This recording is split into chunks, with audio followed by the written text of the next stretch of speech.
Well, first of all, I wouldn't call it a housing strategy. That's the big problem.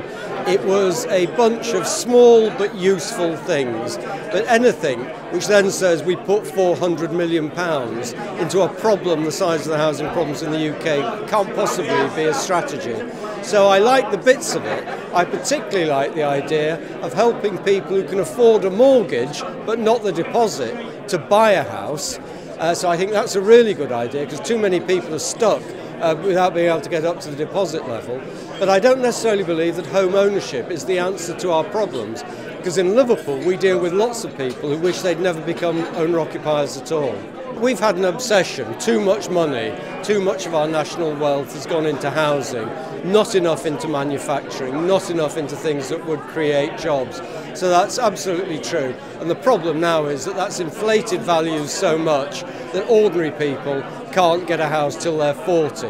Now, when I were a lad, I bought my first house when I was 22. And almost everyone who came out of university just bought a house when they were 22 in Liverpool. In Liverpool, I guess they can still do it when they're 27 and 28. In London, it's probably never now, and that average is very worrying.